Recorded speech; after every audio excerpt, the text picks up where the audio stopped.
대한민국 헌법이 항상 옳았던 것은 아닙니다.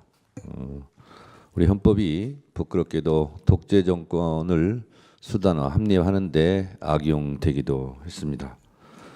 발췌개헌, 사사 오입 개헌, 그리고 독재자의 영구 집권을 꿈꾸게 했던 유신헌법, 그리고 국보위를 정당화시킬 수 있었던 오공의 헌법 등이 그러했습니다. 그러나 지금의 헌법은 이러한 부족한 헌법과 달리 국민들의 87 6월 민주화 항쟁으로 피로써 쓰고 정립한 자랑스러운 대한민국 헌법입니다. 6월 민주화 항쟁을 통해서 우리는 대통령 직선제를 쟁취할 수 있었고, 그리고 국정감사가 부활했고, 바로 이곳 헌법재판소가 탄생할 수 있었습니다. 대한민국은 법치국가이고 모든 법의 으뜸은 헌법입니다.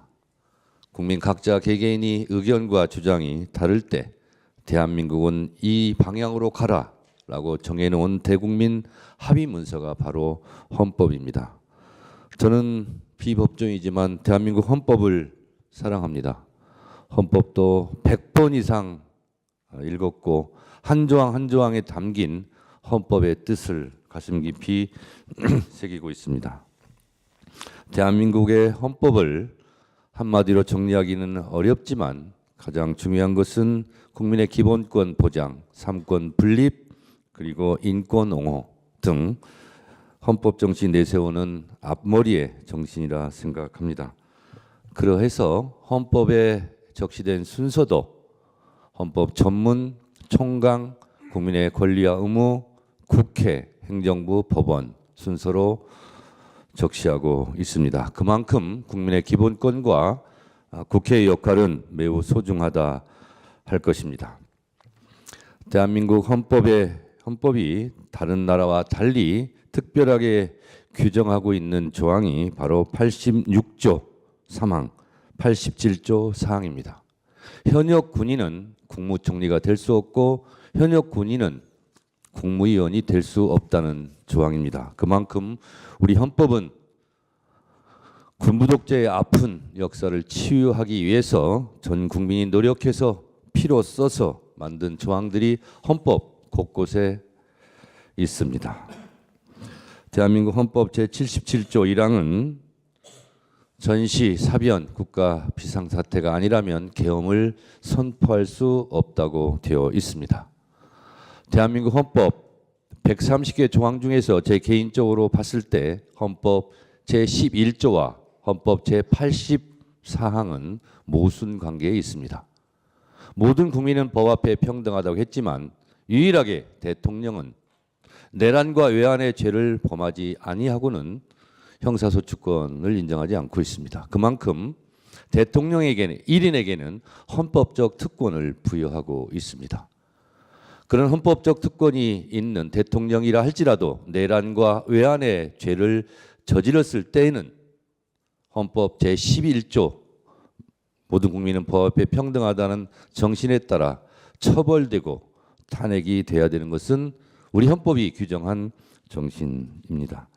이런 면에서 내란 우두머리든 내란 중요 임무 종사자든 내란 부하 수역자든 아니 형법에서 규정하고 있는 내란 선동자든 이 헌법 정신에 따라서 준엄하게 처벌받아야 된다고 생각합니다. 피청구인 박성재 법무부 장관은 누구보다 다른 부처의 장관보다 이런 헌법 정신을 잘 알고 있을 것입니다. 다른 장관보다도 이런 위헌 위법한 비상계엄을 선포하려고 하는 윤석열 대통령에 대해서 정말 목숨 걸고 반대했어야 된다고 저는 생각합니다. 그런 면에서 많은 아쉬움과 부족함이 있습니다. 법사위에서 자주 만난 사이지만 이렇게 헌법재판소에서 얼굴을 마주 대하고 있는 저도 마음이 불편합니다. 그러나 인간적인 정은 정이고 법은 법입니다. 헌법 정신에 따라서 피청구인 박성재 법무부 장관을 파면해 달라고 요청하는 제 마음도 많이 불편합니다. 그러나 내란은 내란이고 또 내란에 직간접적으로 연루되었다면 헌법에 따라서 준엄한 파면이 이루어져야 된다라고 생각합니다. 국회에서의 증언감정법 제4조 1항은 직무상 비밀이라고 하여 자료를 제출을 거부할 수 없다라고 분명하게 법적으로 못 박아놓고 있습니다. 다만 군사, 외교 등에 관한 것은 예외로 그 부처 장관이 성명을 하였을 경우는 예외를 한다고 되어 있습니다. 비단 법무부 장관뿐만 아니라 다른 부처 장관들에게도 제가 법사위에서 여러 차례 묻습니다. 검찰총장 인사청문회 때도 물었습니다. 자료 제출을 하지 않아서 그 본인에 대한 자료가 군사에 관련된 거냐? 아니다. 외교에 관련된 거냐? 아니다. 북한에 관련된 거냐? 된 거냐? 아니다. 아니라면서 왜 안 내냐? 그럴 때마다 이러저런 핑계를 대고 자료 제출에 응하지 않고 있습니다. 이것이 국회의 관행으로 자리 잡고 법률보다 더 위력한 권위를 갖는다면 헌법에서 규정한 국회의 권위는 과연 어디에서 찾을 수 있겠습니까? 그것을 헌법재판소에서 바로잡아 주시기 바랍니다. 저는 국회의원 10여 년 하면서 국회 본회의장에서 국회의장이 의결하지 않고 본회의장을 박차고 나가는 국무위원을 처음 봤습니다.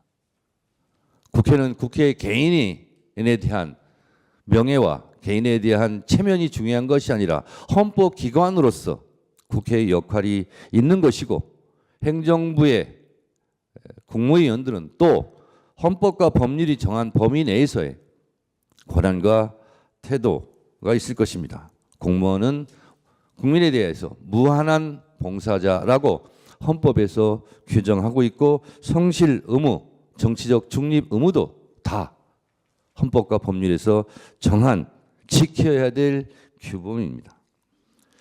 이러한 사실을 명백하게 인지하였을 법무부 장관이 헌법과 법률에 위배되는 그런 행위를 하였을 때 과연 그것을 제지하고 헌법에 맞게 언행을 하라고 판결할 수 있는 곳은 헌법재판소가 유일합니다.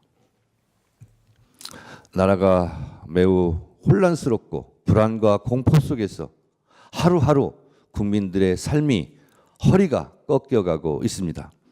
우리 헌법재판관님들께서도 너무나 잘 인지하고 목도하고 계시다시피 헌법재판소로 이곳을 둘러싼 수많은 혼란과 갈등이 존재합니다. 그것이 눈에 보이는 헌법재판소를 둘러싼 갈등만이 있겠습니까?